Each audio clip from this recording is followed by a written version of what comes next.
Bonjour Fabienne Bergérémy, enseignante-chercheur à l'Université Paris-Dauphine, Paris Sciences et Lettres. On est réunis ici pour parler d'attractivité à l'occasion de ces premières assises du management de la santé dans le Grand Est. Et vous êtes, quant à vous, plus particulièrement spécialisé sur la question de la marque employeur. Alors, est-ce que vous pourriez commencer par nous dire en quelques mots ce que c'est cette notion de marque employeur? Alors, la marque employeur, c'est une idée très simple. C'était d'appliquer toutes les connaissances qu'on a sur finalement l'attractivité des marques sur les marchés, qui est quelque chose d'ancien et de très connu, et d'appliquer ça à la relation d'emploi.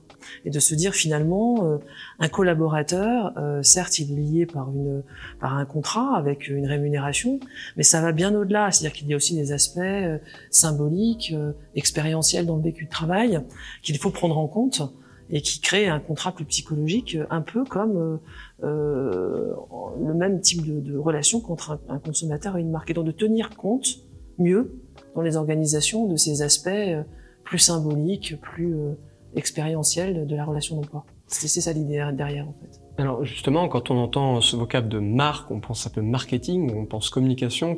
Opérationnellement, ça signifie quoi? Ça signifie qu'un DRH qui souhaiterait mobiliser cette notion, c'est une question de communication, c'est ça la marque employeur?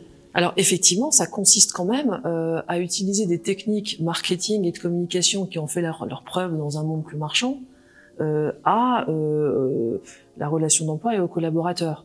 Donc la communication en fait partie, tout à fait. Et l'expérience salariée, l'expérience du personnel par rapport à cette marque, comment est-ce qu'elle est prise en compte? Eh bien justement, une bonne marque employeur, elle part de là. C'est-à-dire que c'est son terreau. C'est vraiment important que tout ce qui est après raconté, mis en avant par la communication, parte bien du vécu des collaborateurs et de la façon dont ils vivent leurs expériences de travail.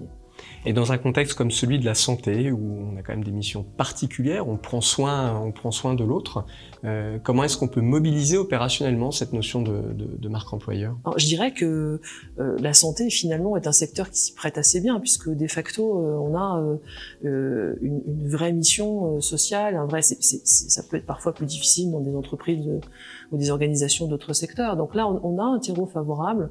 Après peut-être que ce qui faut réfléchir et ce qui est encore à mettre en œuvre, c'est une acculturation. Ça, effectivement, vous disiez, c'est des notions qui viennent du monde marchand.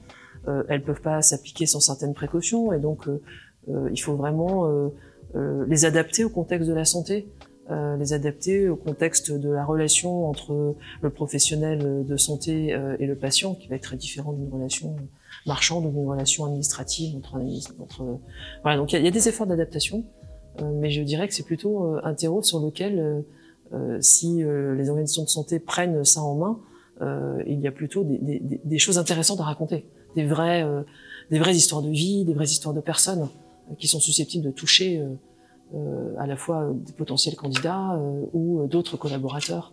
Donc, moi, je dirais que c'est plutôt quelque chose sur lequel les établissements de santé devraient se pencher sérieusement. Un beau programme pour le management et la fonction RH dans les établissements de soins. Tout à fait, une belle feuille de route.